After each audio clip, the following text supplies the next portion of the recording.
Yaa gootota Oromoo magaree tolloota tasaa birroo.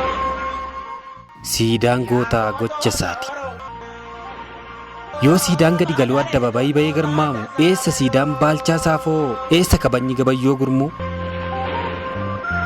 Yeroo baandaa diinaaf maqaan tolee bu'uura kaaniif dhagaa eessa garasuuf abbichuun eessa siidaan Abdiisaa Aagaa? Faana warqiin addunyaa faayee warri biyyaaf gurra halaalaa eessa siidaan Waamii Birraatu eessa siidaan Abbee Biqilaa? Yeroo nyaapha sanyii daguugeef siidaan kijibaa dhaabbatu eessa siidaan Taaddee Birruu eessa siidaan Waaqoo Guutuu?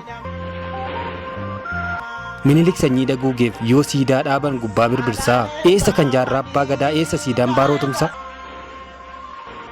Yeroo bobbocni lafa uwwisee kattaan dhagaa dachii fixu eessa siidaan Magarsaa Barii eessa maqaan Leelamoo Qilxuu?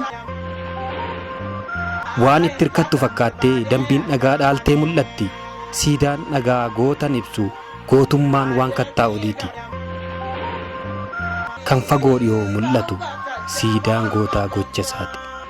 Hidhimee takkina bee yoo hidhime seenaan hin dagatu. Leenca kana oomishee lafti Oromoo ittiin gaafate.